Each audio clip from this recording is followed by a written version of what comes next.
আমরা আজকে মানুষের জনন বা মানব জনন এই চ্যাপ্টারে আমরা আগের দিনে এমব্রায়োজেনেসিসের প্রথম পর্যায়টা পড়েছিলাম।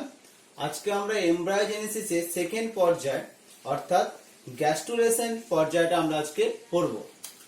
আমরা আগের দেখেছিলাম যে জাইগোট থেকে মরুলা এবং ব্লাস্টুলা তৈরি হয়েছিল। সেই ব্লাস্টুলাটা এরপর যে বিশেষ পদ্ধতির মাধ্যমে গ্যাস্ট্রুলায় তৈরি হবে তাকে বলা হয় গ্যাস্ট্রুলেশন। তাহলে এই যে জাইগোট, মরুলা, ব্লাস্টুলা, এরপরে যে ব্লাস্টুলার যে কোষগুলি দেখতে পাওয়া গিয়েছিল সেই কোষগুলি মরফোজেনেটিক চলনের মাধ্যমে সেখান থেকে আস্তে আস্তে ব্লাস্টোসিস্ট থেকে একটোডার্ম, এন্ডোডার্ম এবং মেসোডার্ম এই তিনটে স্তর যুক্ত একটা গঠন তৈরি হবে।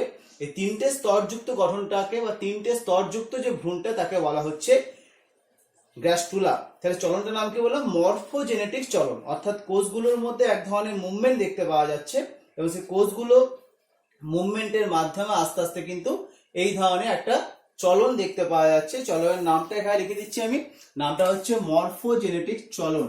তাহলে এই চলনটা কিন্তু এই এমব্রায়ো তৈরি হওয়ার সময়তেই দেখতে পাওয়া যাচ্ছে।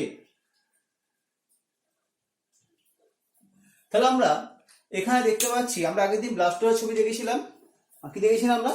যে ব্লাস্টুলার যে কোষটা দেখতে পাওয়া যাচ্ছে তার একটা টোফোব্লাস্ট বলে একটা লেয়ার ছিল এবং একটা অন্তস্থ কোষপুঞ্জ বলে একটা লেয়ার ছিল। তাহলে আমরা আজকে প্রথম পয়েন্ট যে ডিসকাস করব সেটা হচ্ছে কি, সেটা হচ্ছে এমব্রায়োনাল ডিস্ক তৈরি। তাহলে এই যে মোটামুটি নিষেক হয়ে যাওয়ার আমরা বলেছিলাম 8 থেকে 10 দিনের মাথায় রোপণ প্রক্রিয়া সম্পন্ন হচ্ছে, মোটামুটি 14 থেকে 15 দিনের মাথায় কিন্তু এই প্রক্রিয়াটা শুরু হয়ে যাচ্ছে এবং এই প্রক্রিয়াটা কিন্তু দেখতে পাওয়া যাচ্ছে এইভাবে কিন্তু আস্তে আস্তে গ্যাস্ট্রুলায় তৈরি হচ্ছে। তাহলে এখানে প্রথমে কিন্তু দ্বিস্তরীয় জার্ম ডিস্ক তৈরি হয়, যাকে বলা হচ্ছে এমব্রায়োনাল ডিস্ক তৈরি বা জার্মিনাল ডিস্ক তৈরি।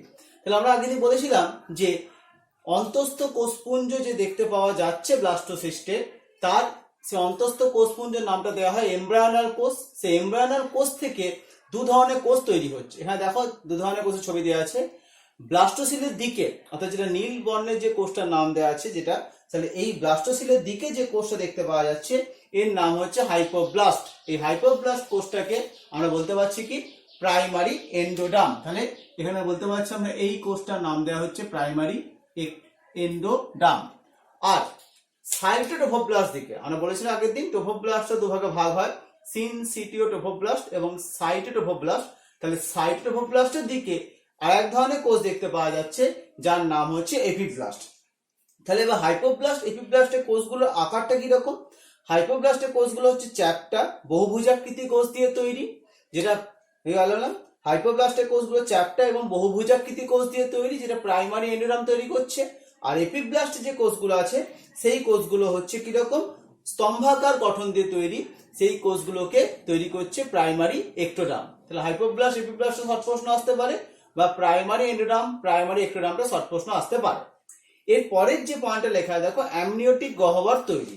আমরা যখন ভ্রূণ বহিস্থ পর্দা ব্যাপারটা করব তখন দেখবো 4টে ভ্রূণ বহিস্থ পর্দা দেখতে পাওয়া যায়। সেই 4টে ভ্রূণ বহিস্থ পর্দার মধ্যে একটি হচ্ছে কোরিয়ন, অ্যামনিয়ন, অ্যালান্টয়েস এবং ইয়ক্সার বা কুসুমথলি। এর মধ্যে অ্যামনিওটিক গহ্বরের যে পর্দা দিয়ে আবৃত থাকে তার নাম দেওয়া হয় অ্যামনিয়ন। আমি সেটা পরের দিকে আসছি। তাহলে অ্যামনিওটিক গহ্বরটা কিভাবে তৈরি হচ্ছে? তাহলে এপিব্লাস্ট, এপিব্লাস্ট মানে কি বললাম? প্রাইমারি এক্টোডার্ম অর্থাৎ প্রাথমিক এক্টোডার্ম এবং সাইটোটোফোব্লাস্টের মাঝে। অর্থাৎ এই যে এপিব্লাস্টের কোষটা আছে, সেই এপিব্লাস্টের কোষের বাইরে আছে সাইটোটোফোব্লাস্ট, সেই দুটো মাঝে একটা গহ্বর দেখতে পাওয়া যাচ্ছে। এই যে গহ্বরটা দেখানো হয়েছে এই গহ্বরটার নাম হচ্ছে অ্যামনিওটিক গহ্বর। তাহলে এই গহ্বরটার মধ্যে কিছু অ্যামনিওজেনেটিক কোষ সৃষ্টি হয়। কোত্থেকে সৃষ্টি হয়? সাইটোটোফোব্লাস্ট থেকে এই অ্যামনিওজেনেটিক কোষগুলো সৃষ্টি হয়। এই অ্যামনিওজেনিক কোষগুলো কোত্থেকে হচ্ছে? সাইটোটোফোব্লাস্ট থেকে সৃষ্ট। এবং এই অ্যামনিওজেনিক কোষগুলো, অ্যামনিওজেনেটিক কোষ যেগুলো দেখতে পাওয়া যাচ্ছে, সাইটোটোফোব্লাস্ট থেকে সৃষ্ট যে কোষগুলো তারা অ্যামনিওটিক গহ্বরের ছাদটা তৈরি করছে। আর প্রাইমারি এক্টোডার্ম অর্থাৎ যে লাল বর্ণের যে কোষ বর্ডারটা আছে এটা এই অ্যামনিওটিক গহ্বরের মেঝে তৈরি করছে। তাহলে কি বললাম? গহ্বরের একটা উপরের অংশ, নিচের অংশ, গহ্বরের ছাদটা তৈরি করছে কি বললাম? এই সাইটোটোরোফোপ্লাস্ট থেকে সৃষ্ট কিছু অ্যামনিওজেনেটিক কোষ বা এটাকে অ্যামনিওজেনিক কোষও বলা হয়, এটাকে অ্যামনিওজেনিক কোষও বলা হয়। এটা ছাদ তৈরি করছে। আর নিচের দিকে দেখতে পাওয়া যাচ্ছে কি এই প্রাইমারি এক্টোডার্মের যে কোষ দেখতে পাওয়া যাচ্ছে, যাকে আমরা বললাম এপিপ্লাস্টের কোষ, সেই কোষগুলো কি তৈরি করছে, ওই অ্যামনিওটিক গহ্বরে মেঝে তৈরি করছে। তাহলে এইভাবে কিন্তু অ্যামনিওটিক গহ্বরটা তৈরি হলো। ভবিষ্যতে ভ্রূণ যখন থাকছে, ভ্রূণ কিন্তু অ্যামনিওটিক গহ্বরের মধ্যেই থাকছে এবং সম্পূর্ণ সুরক্ষিত রাখতে পারছে এই অ্যামনিওটিক গহ্বরটা।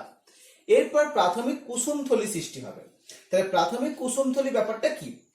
এখানে আমরা বললাম যে প্রাইমারি এক্টোডার্ম অর্থাৎ বাইরের যে কোষগুলো দেখতে পাওয়া যাচ্ছে, প্রাইমারি এক্টোডার্মের কোষগুলো এরপর মরফোজেনেটিক চলনের মাধ্যমে আস্তে আস্তে এলো, কিন্তু এই যে নীল যে আমি বর্ডারটা এঁকেছি, নীল যে বর্ণের কোষটা এঁকেছি, থলির মতো স্ট্রাকচারটা, এই থলির মতো স্ট্রাকচার তৈরি হচ্ছে কোত্থেকে? প্রাইমারি এক্টোডার্মের কোষগুলো থেকেই কিন্তু তৈরি হচ্ছে। তাহলে প্রাইমারি এক্টোডার্মের কোষগুলো কি দেখতে পাওয়া যাচ্ছে? মরফোজেনেটিক চলনের মাধ্যমে ব্লাস্টোসিলকে ঘিরে, অর্থাৎ ভেতরে যে ব্লাস্টোসিলটা আছে তাকে ঘিরে একটা আবরণী পর্দা দিয়ে ঘেরা একটা থলির মতো গঠন তৈরি করছে। এই ব্লাস্টোসিলকে ঘিরে যে আবরণী পর্দা দেখতে পাওয়া যাচ্ছে, সে আবরণী পর্দাটার নাম দেওয়া হচ্ছে হিউজারের পর্দা। তাহলে এটা কি হচ্ছে? তাহলে ব্লাস্টোসিলকে ঘিরে অবস্থানকারী, ব্লাস্টোসিলকে ঘিরে থাকা আবরণী পর্দা। ব্লাস্টোসিলকে ঘিরে থাকা যে আবরণী পর্দা তার নাম দেওয়া হচ্ছে হিউজারের পর্দা। তাহলে হিউজারের পর্দার মধ্যে যে গহ্বরটা দেখতে পাওয়া যায় তার নাম দেওয়া হচ্ছে প্রাথমিক কুসুমথলি। তাই কি বলে, হিউজারের পর্দার মধ্যে যে থলির মতো স্ট্রাকচার দেখতে পাওয়া যায় তার নাম হচ্ছে প্রাথমিক কুসুমথলি। এরপর কি হবে? এরপর সৃষ্টি হবে এক্সট্রা এমব্রায়োনিক মেসোডার্ম। তাহলে বললাম এক্সট্রা এমব্রায়োনিক মেসোডার্ম কি হচ্ছে, এটা কোত্থেকে তৈরি হচ্ছে? সাইটোটোফোপ্লাস্টের যে লেয়ারটা বাইরের দিকে আছে, সেই সাইটোটোফোপ্লাস্ট থেকে সৃষ্ট বেশ কিছু কোষপুঞ্জ বাইরের দিকে অবস্থিত টোফোব্লাস্ট।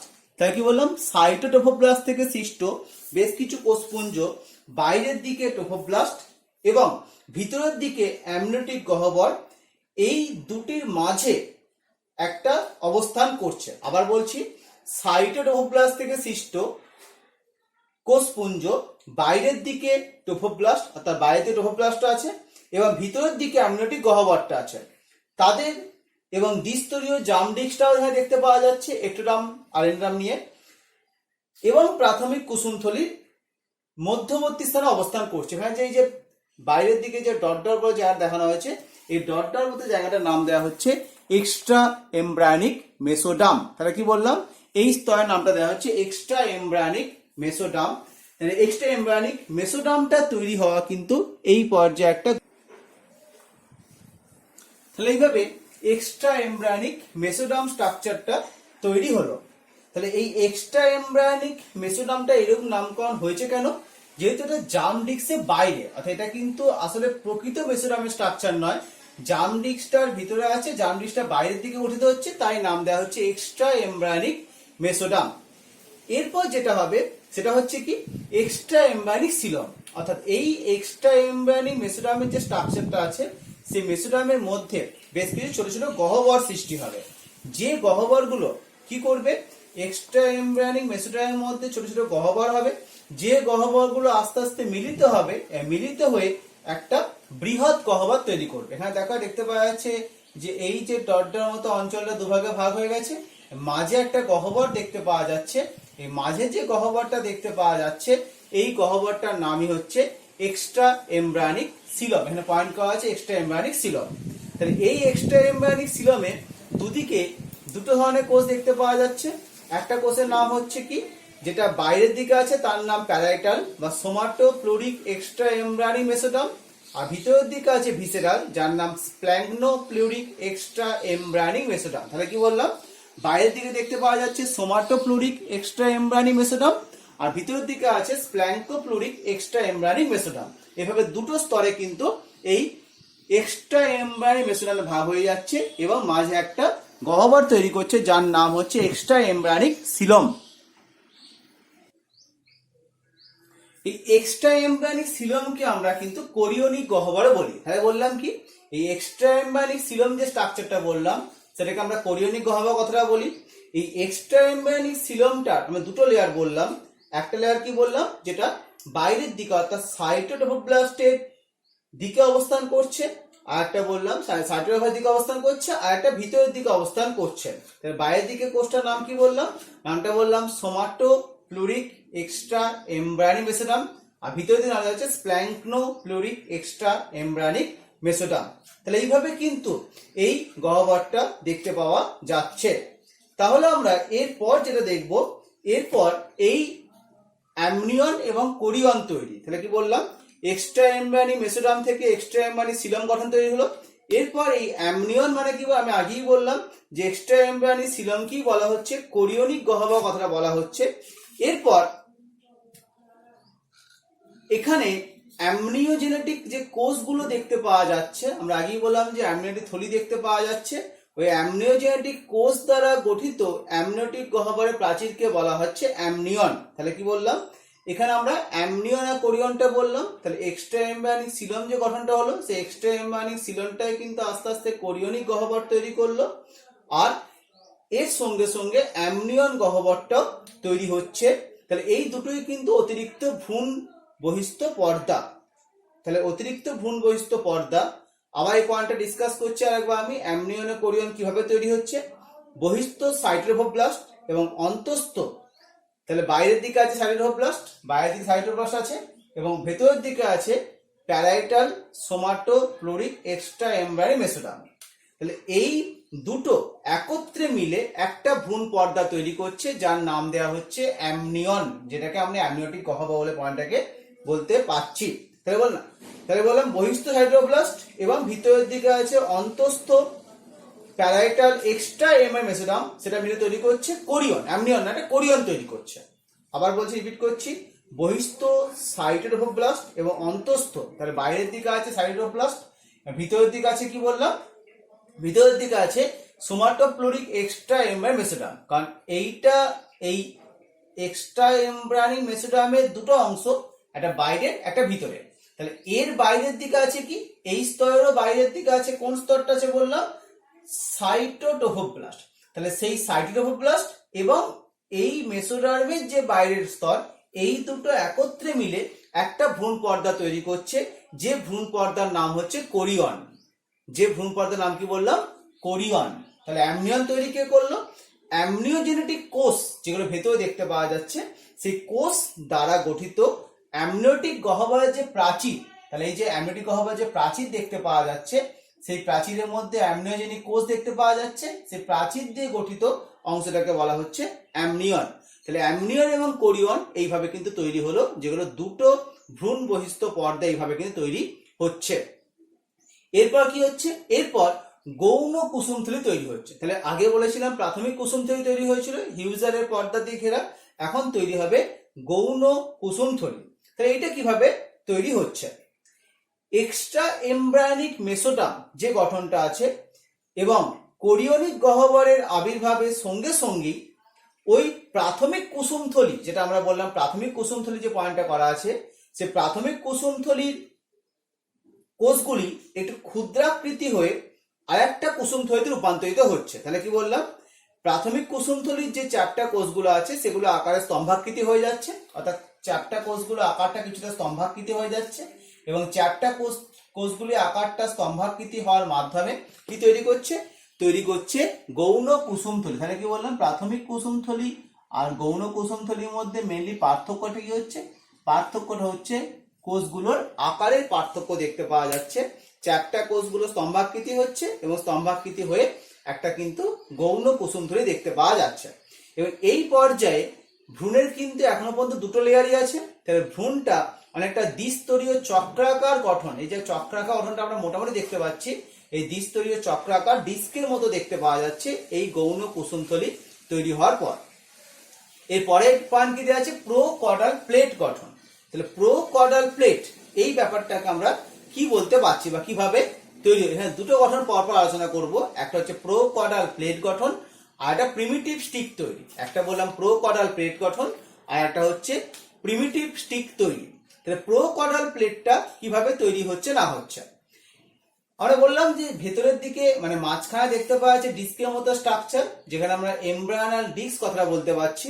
তাহলে ওই এমব্রায়োনাল ডিস্কের পরিধির দিকে কিছু কোষ যেগুলো ঘনতলাকার এন্ডোডার্মের কাছাকাছি আছে, সেগুলো স্তম্ভাকার আকার ধারণ করছে। তাহলে এই যে ডিস্কের মতো গঠনটা আছে, সেই ডিস্কের মতো গঠনের কি বললাম, কিছু পরিধির দিকের কোষগুলো সেগুলো কিন্তু ঘনতলাকার একটা স্তম্ভাকৃতি গঠন তৈরি করছে। এই ঘনতলাকার যে স্তম্ভাকৃতি গঠন তৈরি হচ্ছে, এই স্তম্ভাকৃতি গঠনযুক্ত যে কোষগুলো দেখতে পাওয়া যাচ্ছে, সেই স্তম্ভাকৃতি গঠনযুক্ত কোষগুলোকে আমরা বলতে পারছি প্রোকডাল প্লেট। এই প্রোকডাল প্লেটটা আসলে কি কি তৈরি করছে? এই প্রোকডাল প্লেটটা ভ্রূণের কেন্দ্রীয় অক্ষ তৈরি করছে। তাই কি বললাম, এই প্রোকডাল প্লেটটা ভ্রূণের কেন্দ্রীয় অক্ষ তৈরি করছে।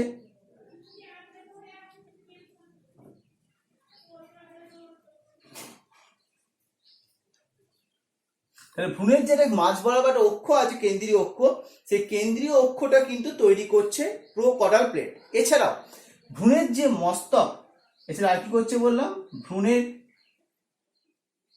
মস্তক ও পুচ্ছ গঠনকে শনাক্ত করতেও সাহায্য করতে পারছে।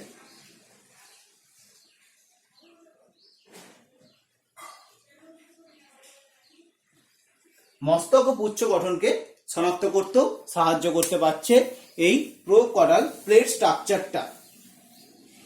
প্রোকডাল প্লেটটা তৈরি হওয়ার পরই এই যে বললাম ভ্রূণের মস্তক ও পুচ্ছ, মানে একদিকটা সামনের দিক মস্তক আর একটা পিছনের দিক পুচ্ছ। কারণ আমরা অলরেডি ক্লাস 10এই পড়েছি, দেখবে যে আমরা ভ্রূণের গঠনটা কিন্তু বিভিন্ন প্রাণীদের কিন্তু একটা পর্যায়ে কিন্তু সমানভাবে দেখতে লাগছে এবং সেখানে মস্তক ও পুচ্ছের মতো গঠন দেখতে পাওয়া যাচ্ছে।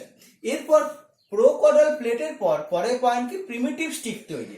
এখানে এই যে গঠনটা দেওয়া হয়েছে, এই গঠনটাকে আমরা প্রিমিটিভ স্টিক ব্যাপারটাকে দিয়ে ব্যাখ্যাটা করার চেষ্টা করছি।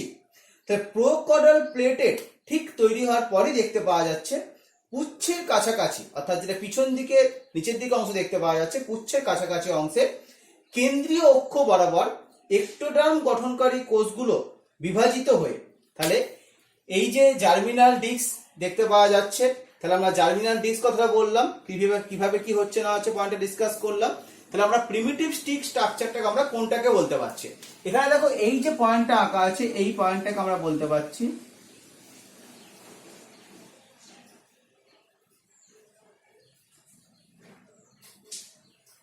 Primitive stick. তাহলে কি বলা হচ্ছে এটা, যে প্রোকডাল প্লেটটা যখন তৈরি হয়ে গেল, তৈরি হওয়ার পর ভ্রূণের যে পুচ্ছের দিকে অংশ দেখতে পাওয়া যাচ্ছে, সেই পুচ্ছের দিকের অংশে কিছু এক্টোডার্ম গঠনকারী কোষগুলো বিভাজিত হয়ে এই অ্যামনিওটিক গহ্বরের মধ্যে একটা স্ফীত মতো গঠন তৈরি করছে। অ্যামনিওটিক গহ্বরের মধ্যে যে স্ফীত গঠন দেখতে পাওয়া যাচ্ছে, তাহলে কোথায় বললাম সৃষ্টি হচ্ছে এক্টোডার্ম থেকে, এবং অ্যামনিওটিক গহ্বরের মধ্যে স্ফীত গঠনটাকে এরই নাম দেওয়া হচ্ছে প্রিমিটিভ স্টিক। তাহলে এই প্রিমিটিভ স্টিকটা তৈরি হওয়ার প্রথম দিকে একটা স্ফীত গোলাকার গঠন হলো, তাহলে প্রথম দিকে একটা স্ফীত গোলাকার গঠন, কিন্তু পরবর্তীকালে এটা একটা রৈখাকার গঠনে পরিণত হয়ে যাচ্ছে। তাহলে কি বললাম, এই প্রিমিটিভ স্টিক যে পয়েন্টটা বললাম, এটা প্রথম দিকে দেখতে পাওয়া যাচ্ছে। তাহলে প্রথম দিকে এটা এক্টোডার্ম থেকে সৃষ্টি হচ্ছে, প্রথম দিকে গোলাকার গঠন দেখতে পাওয়া যাচ্ছে, কিন্তু পরের দিকে আস্তে আস্তে রৈখাকার বা লাইন বা লিনিয়ার গঠনে কনভার্ট হয়ে যাচ্ছে। প্রথম দিকে গোলাকার থাকছে, পরের দিকে আস্তে রৈখাকার বা লিনিয়ার গঠনে পরিণত হয়ে যাচ্ছে। এই প্রিমিটিভ স্টিক তৈরিটা কিন্তু ভ্রূণ তৈরির ক্ষেত্রে একটা অত্যন্ত গুরুত্বপূর্ণ একটা পর্যায় বলে আমরা বলতে পারছি। এরপর এই প্রিমিটিভ স্টিকের কোষগুলি, তাহলে প্রিমিটিভ স্টিকের যে কোষগুলি আছে, সেই কোষগুলি থেকে বেশ কিছু নীল নীল যে কোষগুলো দেখানো হয়েছে, তাহলে প্রিমিটিভ স্টিকের কোষগুলো থেকে বেশ কিছু কোষ যেগুলো অপত্য কোষ সৃষ্টি হচ্ছে, সেই অপত্য কোষগুলো ওই এক্টোডার্ম এবং এন্ডোডার্মের মাঝে, তাহলে এক্টোডার্ম এবং এন্ডোডার্মের মাঝে, তাহলে এখানে আমরা এই অংশটাকে বলতে পারি এক্টোডার্ম বলতে পারি, এর ভিতরের দিকে এন্ডোডার্ম আছে, কোন কোষম থলির ঠিক উপরের দিকে, তাহলে এই দুটোর মাঝে বেশ কিছু অপত্য কোষ তৈরি করছে। যে অপত্য কোষটার নাম দেওয়া হচ্ছে ইন্ট্রা এমব্রায়োনিক মেসোডার্ম। তাহলে যখনই, তাহলে কি বললাম, প্রিমিটিভ স্টিকের কিছু কোষগুলো কিছু বিভাজন করার মাধ্যমে অপত্য কোষ তৈরি করছে, যে অপত্য কোষগুলো আস্তে আস্তে এই দুদিকে আস্তে আস্তে মুভ করতে শুরু করছে, এবং এই যে পয়েন্টে দেখানো আছে ইন্ট্রা এমব্রায়োনিক মেসোডার্ম, কোনটা হবে, তাহলে ইন্ট্রা এমব্রায়োনিক মেসোডার্মের কোষগুলো কিন্তু এইগুলো দেখতে পাওয়া যাচ্ছে। তাহলে এই কোষগুলো আস্তে আস্তে কি করছে, আস্তে আস্তে তৃতীয় জার্ম স্তর বা ত্রিস্তরীয় জার্ম স্তর তৈরি করছে। তাহলে আগে ছিল একটোডার্ম এন্ডোডার্ম, এখন এই দুটো মাঝে আর একটা কোষ স্তর সৃষ্টি হয়ে গেল, তখন তার নাম দেওয়া হচ্ছে ত্রিস্তরীয় জার্ম স্তর, বা এটাকে আমরা বলতে পারছি যে আমাদের যে জার্ম স্তরের প্রধান গঠন ত্রিস্তরীয় জার্ম স্তর, সেটা কিন্তু তৈরি হয়ে গেল ইন্ট্রা এমব্রায়োনিক মেসোডার্ম। তাহলে এক্সট্রা এমব্রায়োনিক মেসোডার্মটা যেটা তৈরি, সেটা কিন্তু অ্যাকচুয়ালি প্রকৃত মেসোডার্ম নয়, কারণ সেটা দ্বিস্তরীয় জার্ম ডিস্কের বাইরে আছে। আর ইন্ট্রা এমব্রায়োনিক মেসোডার্ম যেটা প্রিমিটিভ স্টিক থেকে তৈরি হলো, সেটা কিন্তু অ্যাকচুয়ালি প্রকৃত জার্ম স্তর, কারণ সেটা একটোডার্ম এবং এন্ডোডার্মের মাঝে অবস্থান করছে। তাহলে এই মেসোডার্ম তৈরি হওয়ার পরেই কিন্তু গ্যাস্ট্রুলেশন প্রক্রিয়াটা সম্পন্ন হলো, অর্থাৎ মরুলা ব্লাস্টুলা রূপান্তরিত হয়েছিল। ব্লাস্টুলাটা এখন তিনটে স্তর যুক্ত একটা স্ট্রাকচার হলো, যার নাম দেওয়া হচ্ছে গ্লাস্টুলা। তাহলে এবার এই মেসোডার্মটা মোটামুটি প্রোকডাল প্লেট, তাহলে প্রোকডাল প্লেট বলতে মাঝে যে গঠনটা আছে, সে প্রোকডাল প্লেট ছাড়া মোটামুটি এমব্রায়োনাল ডিস্কের সর্বত্র মেসোডার্মটা ছড়িয়ে পড়ে, এবং এই একটোডার্ম, এন্ডোডার্ম এবং মেসোডার্ম থেকে আমাদের ভ্রূণের বিভিন্ন প্রকার অংশগুলো তৈরি হচ্ছে। এখানে পয়েন্ট লেখা হয় দেখো, একটোডার্ম, মেসোডার্ম, এন্ডোডার্ম, এই তিনটে থেকে কিন্তু ভ্রূণের বিভিন্ন প্রকার গঠন তৈরি হচ্ছে। আমি কিছু কিছু পয়েন্ট বলছি যেগুলো এই তিনটে জায়গা থেকে তৈরি হয়। আমাদের বইতে কিন্তু এগুলো আরো অনেক ডিটেলসে দেওয়া আছে, আমি কিছু কিছু পয়েন্টকে বলে দিচ্ছি, এগুলো খুবই ইম্পর্টেন্ট। যেমন একটোডার্ম থেকে তৈরি যে সমস্ত গঠনগুলো দেখতে পাওয়া যায় ভ্রূণে, তার মধ্যে স্নায়ুতন্ত্রটা ইম্পর্টেন্ট, অ্যাড্রিনাল গ্রন্থির মেডুলা অংশ, পশ্চাৎ পিটুইটারি, পিনিয়াল বডি প্রভৃতি প্রকার হরমোনের যে অংশ দেখতে পাওয়া যাচ্ছে, লালা গ্রন্থি, অশ্রু গ্রন্থি, এগুলো দেখতে পাওয়া যাচ্ছে। চোখের মধ্যে কনজাংটিভা, কর্নিয়া, রেটিনা, এগুলো দেখতে পাওয়া যাচ্ছে, একটোডার্ম থেকে সৃষ্টি হচ্ছে। এরকম কিন্তু বেশ কিছু গঠন কিন্তু একটোডার্ম থেকে সৃষ্টি দেখতে পাওয়া যাচ্ছে। মেসোডার্ম থেকে কিন্তু অনেকটা অংশ তৈরি হয়, মেসোডার্ম থেকে কিন্তু ভ্রূণের অনেকটাই অংশ তৈরি হয়। যেমন পেশি বা যোগকলা তৈরি হচ্ছে মেসোডার্ম থেকে, বৃক্ক তৈরি হচ্ছে মেসোডার্ম থেকে, শুক্রাশয়, ডিম্বাশয়, জনননালী, মূত্রনালী সমস্ত মেসোডার্ম থেকে তৈরি হচ্ছে। অ্যাড্রিনাল গ্রন্থির মেডেলা বললাম তৈরি হচ্ছে একটোডার্ম থেকে, কর্টেক্স অঞ্চল তৈরি হচ্ছে কিন্তু মেসোডার্ম থেকে। এছাড়া হৃৎপিণ্ড, রক্ত, এগুলোও কিন্তু মেসোডার্ম থেকে তৈরি হচ্ছে। নোটোকর্ড বলে যে গঠনটা আমরা পড়েছি ক্লাস 11-এ, সেই নোটোকর্ডের স্ট্রাকচারটাও কিন্তু এই মেসোডার্ম থেকে তৈরি দেখতে পাওয়া যাচ্ছে। সবচেয়ে ভিতরের যে লেয়ার এন্ডোডার্ম, তার থেকে কি কি সৃষ্টি হয়, এন্ডোডার্ম থেকে সৃষ্টি হচ্ছে আমাদের যকৃৎ, অগ্নাশয়, পিটুইটারি গ্রন্থির অগ্রখণ্ড, থাইমাস প্রভৃতি গ্রন্থি তৈরি দেখতে পাওয়া যাচ্ছে। আবার আমাদের শ্বাসনালী বা ক্লোম শাখা, তার যে আবরণ, সেটা সৃষ্টি হচ্ছে। আমাদের আন্তরিক গ্রন্থি বা গ্যাস্ট্রিক গ্রন্থিগুলো বেশিরভাগ এখান থেকে সৃষ্টি হচ্ছে, এবং আমাদের যে মধ্যকর্ণের আবরণ, সেটা এখান থেকে সৃষ্টি হচ্ছে। বা আমরা দেখেছিলাম যে শুক্রাণু বা ডিম্বাণু উৎপাদন করার জন্য যে আদি জার্মকোষ দেখতে পাওয়া যায়, সে আদি জার্মকোষও কিন্তু এন্ডোডার্ম থেকে সৃষ্টি হচ্ছে। তাহলে আমরা বেশ কিছু পয়েন্টের নাম বললাম, যে কি কি একটোডার্ম, কি কি মেসোডার্ম এবং কি কি এন্ডোডার্ম থেকে সৃষ্টি হচ্ছে। এগুলো কিন্তু মেনলি এমসিকিউর জন্য ইম্পর্টেন্ট, যে কোন কোন লেয়ার থেকে কি কি সৃষ্টি হয় না সৃষ্টি হয়, সেই পয়েন্টে ইম্পর্টেন্ট। তাহলে আমরা গ্যাস্ট্রুলেশন প্রক্রিয়াটা বললাম, এবং সেই গ্যাস্ট্রুলেশন প্রক্রিয়া উৎপন্ন যে তিনটে জার্ম স্তর সৃষ্টি হলো, সেই তিনটে জার্ম স্তর থেকে কি কি তৈরি হয় সেই ব্যাপারটা আমরা আলোচনা করলাম।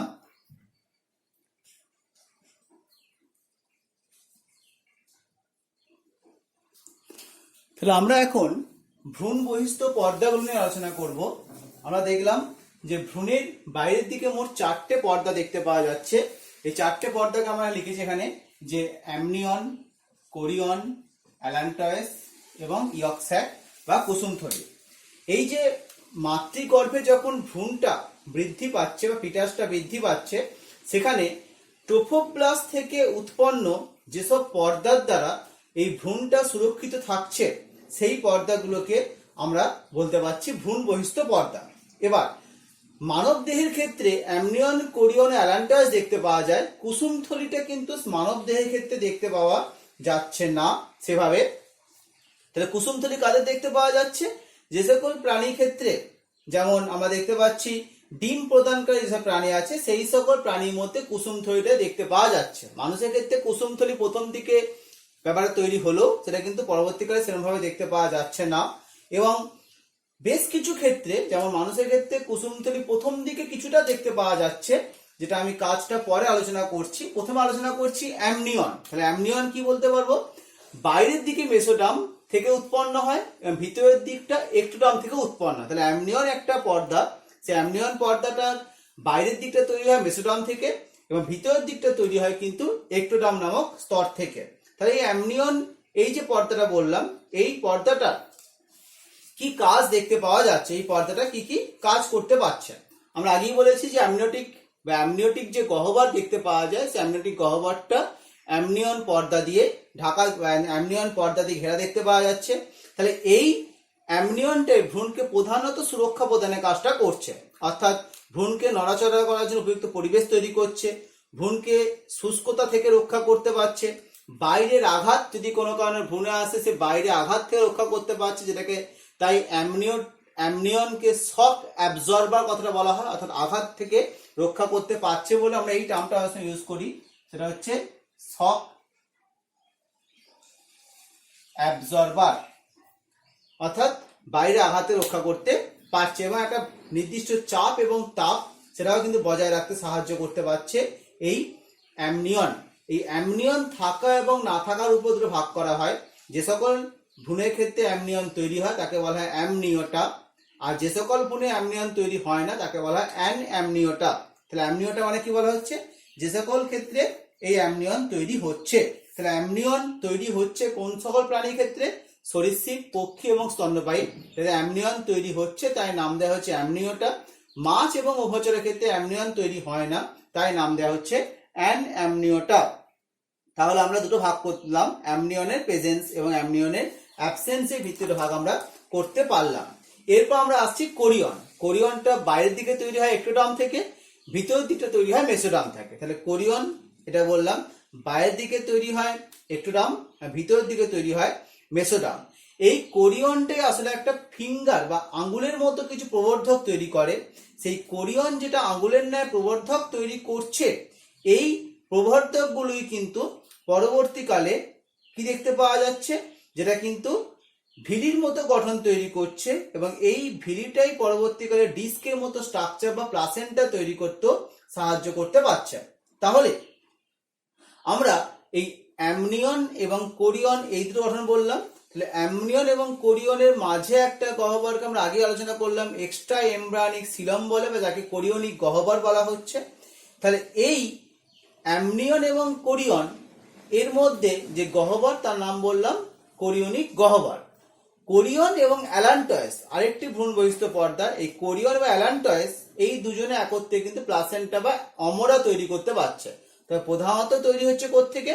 কোরিয়ন থেকে তৈরি হচ্ছে, কারণ কোরিয়নটাই একটা আঙুলের ন্যায় কিছু প্রজেকশন তৈরি করছে। সেই কোরিয়নটা যে আঙুলের ন্যায় প্রজেকশন তৈরি করছে তাকে বলা হচ্ছে কিন্তু এই ভিলি কথাটা ব্যবহার করা হচ্ছে এবং এই ভিলি গঠনটা দেখতে পাওয়া যাচ্ছে এই কোরিয়নের মধ্যে, কোরিয়ন থেকে তৈরি হচ্ছে এবং যেটা কিন্তু পরবর্তীকালে ডিস্কের মতো স্ট্রাকচার প্লাসেন্টা তৈরি করতে সাহায্য করতে পারছে। এরপর আমরা যেটা আসা হচ্ছে অ্যালান্টয়েস। অ্যালান্টয়েস দেখো লেখা আছে বাইরের দিকটা মেসোডার্ম থেকে তৈরি হচ্ছে আর ভিতরের দিকটা এন্ডোডার্ম থেকে তৈরি হচ্ছে। তাহলে অ্যালান্টয়েস, এই অ্যালান্টয়েস ব্যাপারটা আসলে কি? এই অ্যালান্টয়েস যে বিষয়টা দেখতে পাওয়া যাচ্ছে, এই অ্যালান্টয়েসটা আরেকটি অতিরিক্ত ভ্রূণ বহিস্থ পর্দা এবং অ্যালান্টয়েসটা আস্তে আস্তে বৃদ্ধিপ্রাপ্ত হয়ে কোরিয়নের সঙ্গে যুক্ত হয় এবং যুক্ত হয়ে অ্যালান্টো কোরিয়নিক গঠন তৈরি করে। আমি কি বললাম? অ্যালান্টয়েসটা আস্তে আস্তে বৃদ্ধিপ্রাপ্ত হয়ে এই কোরিয়নের সঙ্গে যুক্ত হচ্ছে এবং কোরিয়নের সঙ্গে যুক্ত হয়ে এটা কিন্তু অ্যালান্টো কোরিয়নিক গঠন তৈরি করছে।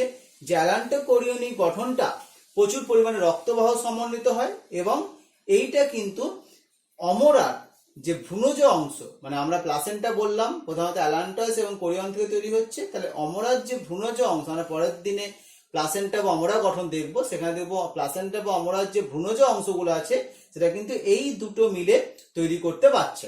অ্যালান্টাসটা যেমন ভ্রূণকে পুষ্টি দিতে সাহায্য করতে পারছে, আবার রেচন পদার্থকে বের করতেও কিন্তু সাহায্য করতে পারছে, এই অ্যালান্টাস নামক স্ট্রাকচারটা তৈরি করতে বা সাহায্য করতে পারছে। আর একটা গঠন দেখতে পাওয়া যাচ্ছে, যেটা হচ্ছে বললাম কুসুমথলি, যার নাম হচ্ছে ইয়ক স্যাক বা কুসুমথলি। এই কুসুমথলি বা ইয়ক স্যাক যেটা দেখতে পাওয়া যাচ্ছে, সেইটা মোটামুটি প্রথম দিকে কিছুটা দেখতে পাওয়া যায় এবং মোটামুটি 8 সপ্তাহ পর্যন্ত এটা দেখতে পাওয়া যাচ্ছে, এবং তারপর 6 থেকে 8 সপ্তাহ পর্যন্ত দেখতে পাওয়া যাচ্ছে, এবং 6 থেকে 8 সপ্তাহ পর থেকে কি হচ্ছে, এই স্ট্রাকচারটা কিন্তু আস্তে আস্তে অপজয়ন হয়ে নষ্ট হয়ে যায়। তাহলে এই 6 থেকে 8 সপ্তাহ পর্যন্ত এটা কি করতে পারছে, এটা প্রধানত রক্ত কণিকা গঠন করতে সাহায্য করতে পারছে। অর্থাৎ প্রথম দিকে যে রক্ত কণিকা তৈরি হয়, সেই রক্ত কণিকা তৈরি কিন্তু এই কুসুম থলি থেকেই দেখতে পাওয়া যাচ্ছে, এবং রক্ত সরবরাহের কাজটাও কিন্তু কিছুটা করতে পারছে এই কুসুম থলি। তাহলে আমরা আজকে ভ্রূণ বহিস্থ পর্দাগুলো বললাম, ভ্রূণ বহিস্থ পর্দাগুলো কোনটার কি গঠন, কোনটার কি কাজ, সেটা আলোচনা করলাম। তাহলে আমাদের এখান থেকে এই পুরো এমব্রায়োজেনেসিস থেকে আমাদের মেনলি কিন্তু শর্ট কোশ্চেন টাইপের প্রশ্নই বেশি আসে। জাইগোট মরুলা পার্থক্য, মরুলা ব্লাস্টুলা বা ব্লাস্টুলা গ্রাস্টুলার এই পার্থক্যগুলো আমাদের করে রাখতে হবে। বিশেষ করে মরুলা ব্লাস্টুলা এবং ব্লাস্টুলা গ্রাস্টুলা এই পার্থক্যটা ইম্পর্টেন্ট। এবং আমরা আজকে এটা পড়ালাম, সেখান থেকে প্রধানত প্রিমিটিভ স্টিক কি, প্রোকটাল প্লেট কি, বা দ্বিস্তরীয় জামডিস্কের কি কি অংশ, ত্রিস্তরীয় জামডিস্কের কি কি অংশ, এই ধরনের কিছু কোশ্চেন আসতে পারে। আর ভ্রূণ বহিস্থ পর্দার ব্যাপারটা কিন্তু ইম্পর্টেন্ট, কারণ ভ্রূণ বহিস্থ পর্দার কাজগুলো ইম্পর্টেন্ট, কোন অংশটা কি কি কাজ করে সেটা ইম্পর্টেন্ট। আর অ্যামনিওটিক গহ্বর, সেই অ্যামনিওটিক গহ্বরটার কাজটা কিন্তু খুবই ইম্পর্টেন্ট আমাদের এক্সাম পারপাসের জন্য। অ্যামনিওটিক গহ্বর থেকে আমরা পরবর্তীকালে যখন দেখবো অ্যামনিওসেন্টেসিস বলে একটা টার্ম আছে, সেই অ্যামনিওসেন্টেসিস বিষয়টা কি, অর্থাৎ অ্যামনিওটিক গহ্বর থেকে আমরা বেশ কিছু কোষকে যদি বের করতে পারি, সেই বেশ কিছু কোষকে বের করার পর সেই কোষগুলো আমরা ক্রোমোজোমাল স্টাডি করে ভ্রূণের কোনো প্রকার জিনগত ত্রুটি আছে কিনা বা বিপাকজাত কোনো ত্রুটি আছে কিনা, বা সেই ভ্রূণটার লিঙ্গ নির্ধারণটাও করা হয় এই অ্যামনিওসিন্থেসিস পদ্ধতির মাধ্যমে। যদিও সেটা ইন্ডিয়াতে সেটা ব্যান, কারণ ইন্ডিয়াতে লিঙ্গ নির্ধারণ করাটা ব্যান, কিন্তু অন্য দেশের ক্ষেত্রে সেরকম কোনো সমস্যা নেই। ইন্ডিয়াতে কন্যা ভ্রূণ হত্যা অনেক সময় এই অ্যামনিওসিন্থেসিস প্রসেসের দ্বারা ডিটেকশন করার পর কন্যা ভ্রূণ হত্যা করে দেওয়া হয়। তাই অ্যামনিওসিন্থেসিসের মাধ্যমে লিঙ্গ নির্ধারণ করাটা ইন্ডিয়াতে কিন্তু ব্যান। কিন্তু আমরা কোনো ক্ষেত্রে কোনো সন্দেহজনক ভাবে ভ্রূণের কোনো গঠন দেখলে তখন সেক্ষেত্রে আমরা অ্যামনিওসিন্থেসিসের মাধ্যমে সেই ক্রোমোজোমাল কোনো ত্রুটি আছে কিনা ভ্রূণের মধ্যে সেটা আমরা